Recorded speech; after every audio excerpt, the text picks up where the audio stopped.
The start of 2016 has witnessed a sharp escalation in the militarization of the South China Sea. The cause of the escalation is multifaceted and comes from both regional and international quarters. The militarization has been initiated and exacerbated by both China and the United States, both bearing responsibility for the current level of tension in the region. The USS John C. Stennis Carrier Strike Group sailed to the region from its home port in Bremerton, Washington on January 15th and passed through the Luzon Strait separating Taiwan and the Philippines on March the 1st. The Stennis is accompanied by the guided missile cruisers, the USS Antietam and the USS Mobile Bay, as well as the guided missile destroyers USS Stockdale and USS Chung Hoon.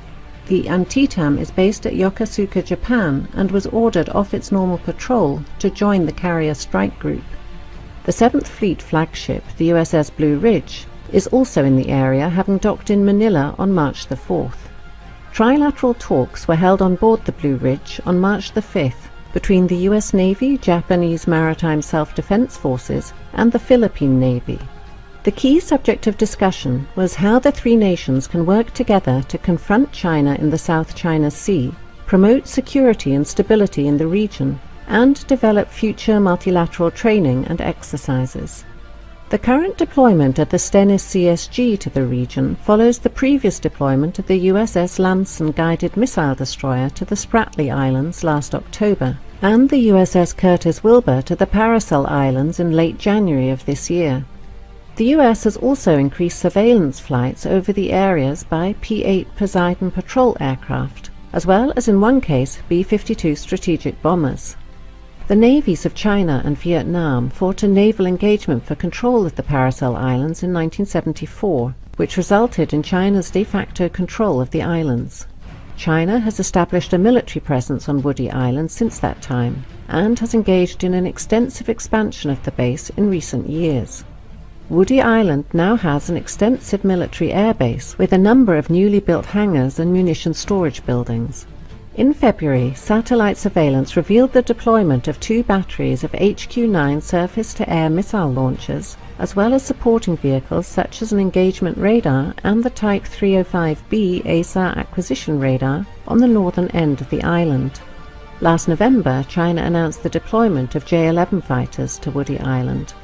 As land reclamation and building efforts on the part of the Chinese continue at Fiery Cross Reef and Mischief Reef in the Spratly Islands, with no signs of slowing down in the immediate future, it will be interesting to see if the US Navy increases the size and tempo of future patrols in the area.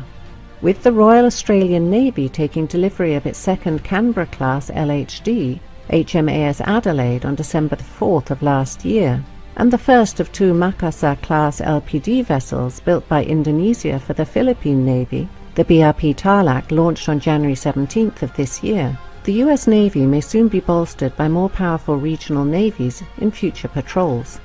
The Prime Minister of Japan, Shinzo Abe, announced in November of last year his willingness to have the Japanese Maritime Self-Defense Forces join the US Navy in patrols of the South China Sea. Australian P-3 Orion Maritime Patrol aircraft are currently flying freedom of navigation missions in the region. It was reported just days ago on March the 9th that the United States and Australia were negotiating the basing of more US strategic bombers, including the supersonic B-1 and aerial tankers, at Australian bases on a rotational basis. The aircraft would be based at Tyndall and Darwin in northern Australia. They would complement US B-52 strategic bombers already based at Darwin on a similar rotation. As the brinkmanship continues, with no signs of either China or the United States backing down, the chances of a military confrontation in the South China Sea, whether calculated or accidental, continue to grow with each passing day.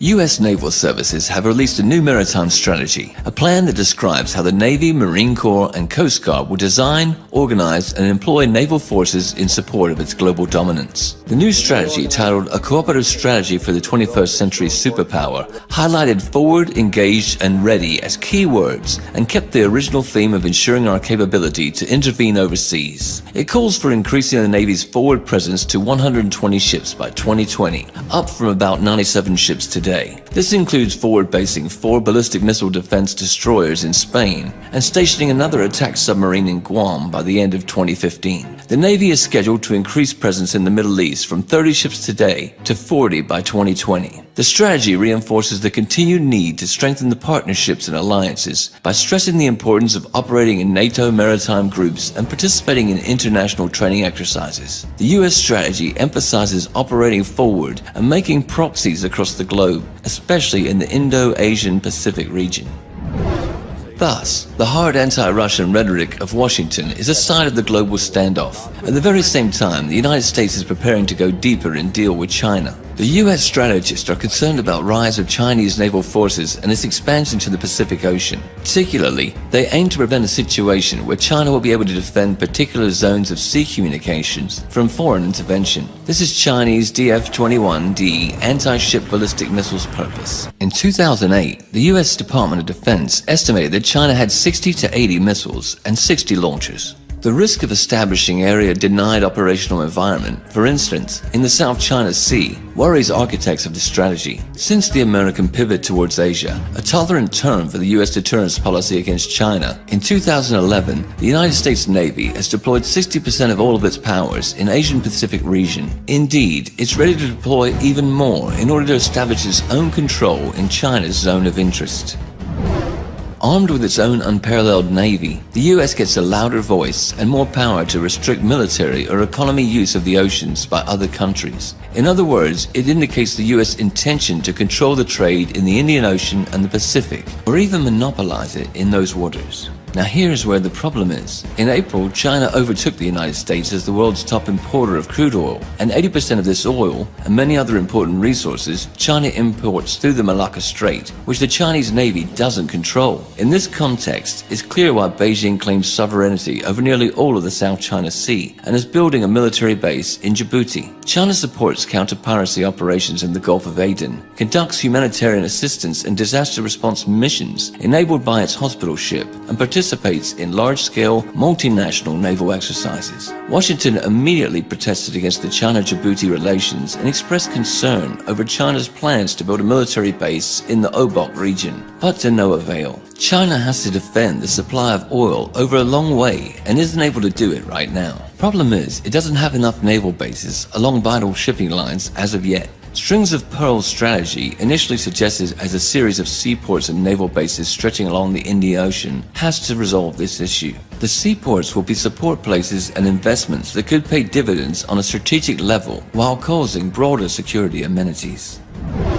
China's naval defense strategy is grounded on the combination of offshore waters defense with open seas protection concepts. The offshore waters defense consists of 2 missions. One is to protect China's eastern coastal area, which is the country's most economically vibrant region. The other is to ensure the safety of the expanding shipping lines that are vital to China's economic growth. Open seas protection concept also has 2 elements. One is to extend maritime protection to waters over 600 miles from the Chinese coast by building supply depots in the disputed South China Sea, trying to conduct submarine activities in the Indian Ocean, and acquiring bases beyond the region. The other is to develop capabilities to conduct non-conventional security operations outside the region, such as naval diplomacy, joint maritime law enforcement, and humanitarian assistance. Compared with the United States, the PLA Navy has sufficient self-defense capabilities, but deficiency in cross-region operations and force projection is evident, though Beijing is trying to change that. On the other side, China's unique geographical location allows it to establish control over its local seas, the Yellow Sea, the East China Sea, and the the South China Sea. That is what the United States has accused China of doing in the last 5 to 10 years. The so-called anti-access area denial A2AD or the Fort Fleet strategy. This is the real reason for the boiling over for China's island work in the South China Sea. Washington is sufficiently alarmed by a perspective to lose the maritime control in the region and has started the naval force race under an umbrella term of all domain access. Despite this, Beijing is adamant. In June, China said it was shifting work on disputed South China Sea islands from the dredging of land to the construction of military and other facilities. The U.S. containment policy against China includes not only holding of old alliances, but a creating of new. In the recent strategy, Washington pledges to strengthen cooperation with 6 long-standing allies: Australia, Japan, New Zealand, the Philippines, the Republic of Korea, and Thailand, and also lists 8 new partners: Bangladesh, Brunei, India, Indonesia, Malaysia, Micronesia, Pakistan, Singapore, Vietnam. With help of its Asian allies, the US are going to seal off the PLA Navy in South China Sea and prevent its moving into operational space. Further, Washington's diplomatic rhetoric over the long-standing allies, shared strategic interests, and cooperation in Asia, in fact, is aimed at establishing a coalition against China. Despite the fact that the US official strategy is ignoring the Taiwan issue, the island may easily become a flashpoint of ongoing confrontation, and the Western media machine has already set the ground for it. On July 22nd, US magazine, The Diplomat, reported that the People's Liberation Army soldiers were seen running towards a building that bears a striking resemblance to the Japanese-built presidential office in Taipei.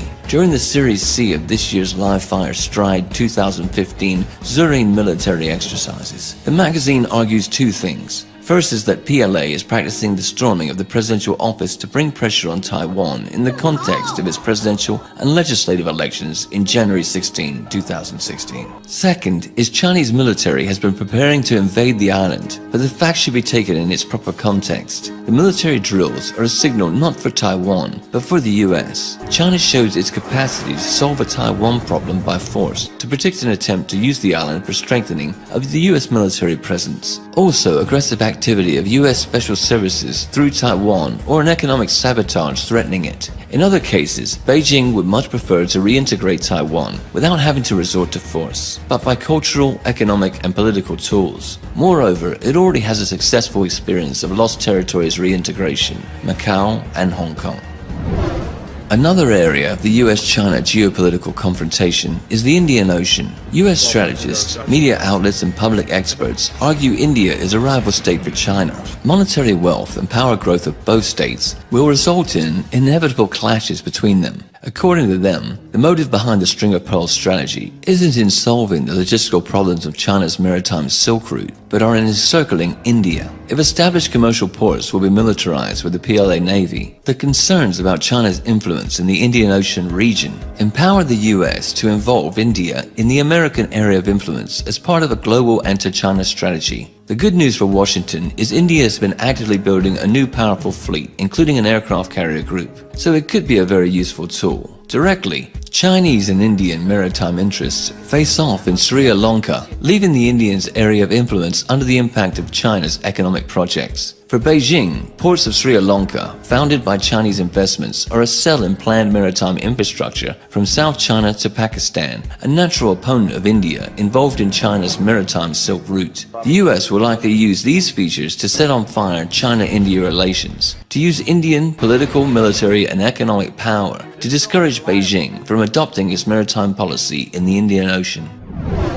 The US's strategic purpose is to seal off the PLA Navy in the South China Sea and prevent its moving in operational space and encircle China by land. In this order, the US holds old and new alliances with nations in the Indo-Asia-Pacific region. The US media machine has already started information aggression against China-Taiwan relations in order to support the rise of Washington's influence on the island. Meanwhile, American Special Services will try to fuel Pakistan and Sri Lanka in order to make a triangle where the US and India oppose China in the Indian Ocean region. With Washington's support, the tension will also raise in the South China Sea, where Malaysia, Taiwan, Vietnam, Brunei, and the Philippines claim maritime territory. The US naval services will constantly strengthen their presence there in the Indian Ocean, in the Pacific Ocean, while preparing to deal a crushing blow to Beijing. China will answer with its Fortress Fleet strategy in its local seas by building a powerful Pacific fleet and putting into practice the Maritime Silk Route project infrastructure in the Indian Ocean, all the while developing the relations with the Russian Federation in Eurasia. Also, India and China can absorb a lot of profit from the mutually advantageous cooperation. The only thing that they need for it is a mediator to start a constructive dialogue. Russia, which has a good fellowship with both, may become that mediator. This will solve the tensions in the region and allow the nations to go on to further development.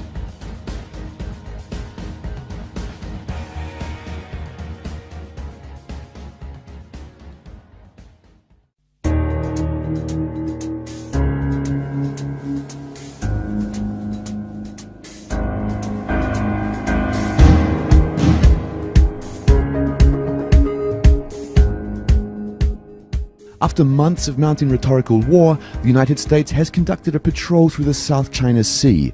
On Tuesday, the guided missile destroyer USS Lassen transited the area, sailing within 12 nautical miles of at least 2 China-made islands. A Chinese guided missile destroyer and a naval patrol ship shadowed and gave warnings to the US warship. Then Chinese Vice Foreign Minister Yang Zhesu summoned US Ambassador Max Baucus, lodging serious representations and expressing strong discontent over a US warship patrol. Beijing's attitude was that the US threatened China's sovereignty and security interests. In turn, Washington has demonstrated with this action that it rejects China's claim that the built islands mark Chinese territorial waters. Indeed, it wasn't the first public confrontation of the US and China. Tuesday's US patrol parallels the response to China's 2013 assertion of its expanded air defense identification zone in the East China Sea. Washington responded by dispatching 2 B-52 bombers to fly through the newly claimed Chinese airspace, defying China's rights to assert sovereignty over what the United States classified as international airspace. The official US position is that its vessels would sail close to land masses occupied by Vietnam and the Philippines, as well as to demonstrate support for freedom of navigation rather than the specific targeting of China. Nonetheless, it's clear that these so-called freedom of navigation patrols will continue. The US regional allies also claiming the South China Sea waters will likely welcome the actions. Despite the rhetoric about a freedom of navigation, the US has pragmatic interests in this region. In the ongoing US-China standoff in the Indo-Asia-Pacific region, the East and South China Seas, the Strait of Malacca, the Bay of Bengal and Indian Ocean, as well as countless peripheral lagoons and bays, a crucial point of the competition. Ownership of a particular island, reef or rock, and the right to name a body of water is more than a question of sentimentality. It is the foundation of many national policy strategies. Securing the right to patrol, build bases and regulate trade through these waterways can mean access to the resources critical to sustain economic growth and political stability. The Obamas' pivot to Asia and the US newly released maritime strategy de facto means that Washington has taken a course on a long-standing countering of China's influence in the region. A core but often unstated component of the US national strategy is to maintain global superiority at sea. By controlling the seas, the United States is able to deploy military power and to control the movement of goods worldwide. China's maritime strategy aimed to defend its eastern coastal area and crucial maritime routes in the Indian Ocean challenges the American approach. China has already stated continued incursions will lead to more concrete responses. The question now is one of the next steps. It's likely that neither side with contrary maritime interests will find the answer to avoid a crisis even if they did want to do this. Furthermore, they have domestic and international reasons not to step back from their contradictory positions. In the Indo-Asia-Pacific region, the US has been rapidly building political, economic and military alliances to balance the raise of China's economic and military power. Beijing can't ignore this fact. Thus, both sides systematically move to a situation making possible a confrontation. But firstly, the tensions should escalate into crisis in the South China Sea.